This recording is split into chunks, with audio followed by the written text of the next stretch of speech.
अस्सलाम वालेकुम जी। सबसे पहले मैं आप लोगों का बहुत ज़्यादा शुक्रिया अदा करना चाहती हूँ जिस तरह कमेंट्स में आप मेरी हौसला अफजाई करते हैं और मेरी रेसिपीज को पसंद करते हैं। आज मैं घर में बनाऊंगी केक रस और इस दुआ के साथ हम इसको बनाना शुरू करते हैं कि जहाँ रहें हंसते रहें और हंसाते रहें। तो चलें जी इसे मिलके बनाते हैं। यहाँ पे देखें जी केक रस बनाने के लिए सबसे पहले एक बाउल के अंदर मैं रूम टेम्परेचर पे 3 अंडे ले लूंगी और यहाँ पे देखें जी अंडों को मैं बीटर की हेल्प से 2 से 3 मिनट के लिए अच्छी तरह बीट कर लेती हूँ। 3 मिनट हो गए। अब इसके अंदर मैं डाल दूंगी 2 टेबलस्पून भर के कुकिंग ऑयल के। ये डालने के बाद भी हम इसको 2 मिनट के लिए अच्छी तरह बीट कर लेंगे। यहाँ पे देखें जी आधा कप के जितनी पीसी हुई चीनी मैं ले लूंगी। ये डाल के भी हम इसको 1 मिनट के लिए अच्छी तरह बीट कर लेंगे। पहले इसको मिक्स कर लेना ताकि चीनी हमारी जो है वो उड़े नहीं। और अब इसको मैं बीट करूंगी। यहाँ पे देखें जी अंडों को और चीनी को ऑयल मैंने अच्छी तरह बीट कर लिया। अब इसके अंदर 1.5 कप के जितना मैं मैदा डाल दूंगी जिसे कि छानना बहुत जरूरी है। और यहाँ पे देखें जी 1 टीस्पून इसमें मैं डाल दूंगी बेकिंग पाउडर का। और ये सारी जो चीजें हम अच्छी तरह छान लेंगे।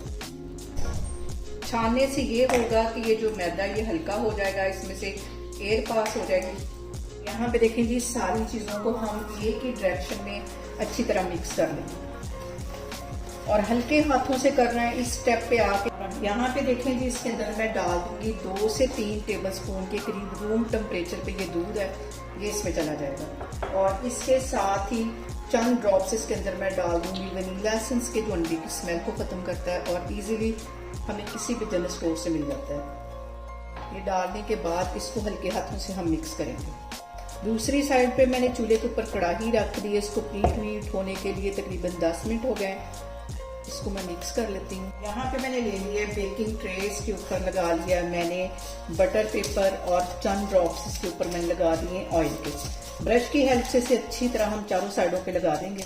और यहाँ पे देखेंगे ये सारा जो बैटर है मैं इसके अंदर डाल दूंगी और इतना ही इसको लिक्विड होना चाहिए, ऐसे जैसे रिबन की तरह गिरता है ऐसे।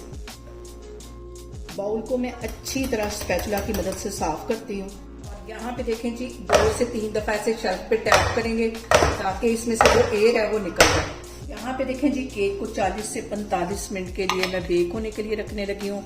और जो सुराख है उसके ऊपर एक मैंने बाउल दे दिया है। मैं आपको 40 से 45 मिनट के बाद दिखाती हूँ।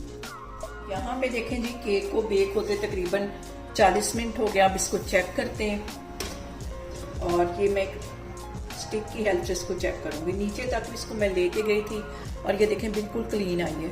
चूल्हा यहाँ पे मैं बंद करती हूँ, इसको मैं बाहर निकालती हूँ, फिर मैं आपको दिखाती हूँ। और यहाँ पे देखें जी केक के ठंडे होने का मैं वेट करती हूँ, फिर इसको मैं बाउल में से निकालती हूँ, फिर मैं यहाँ पे देखें जी हमारा केक जो है वो बन गया है। अब हम इसके बनाते हैं केक रस। पहले इसको मैं 4 हिस्सों में डिवाइड कर लूंगी।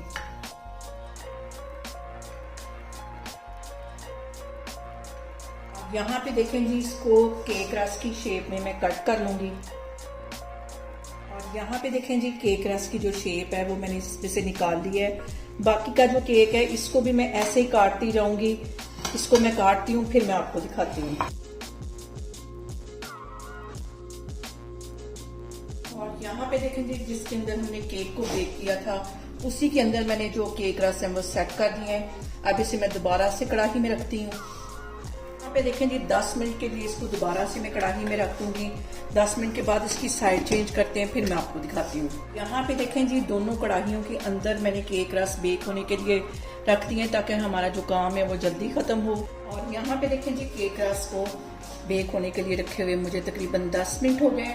अब इसकी मैं साइड चेंज करूंगी। देखें जी जो केक रस बनते जा रहे हैं उसे मैंने एक जाली वाले स्टैंड पे रख दिया है। 10 मिनट के लिए इसको ऐसे ही पड़ा रहने दूंगी ताकि हमारे जो केक रस है वो अच्छी तरह खस्ता हो जाए। और यहाँ पे देखेंगे केक रस मैं आपको तोड़ के दिखाती हूँ कि कितना खस्ता बना है। आपको इसकी आवाज से अंदाजा होगा कि ये देखें सारे ही केक रस हमारे बड़े जबरदस्त बने हैं। यहाँ पे देखें जी जबरदस्त से हमारे केक रस जो हैं बहुत इजी तरीके के साथ घर में बन गए। आप लोग भी इसे मेरे तरीके से बनाएं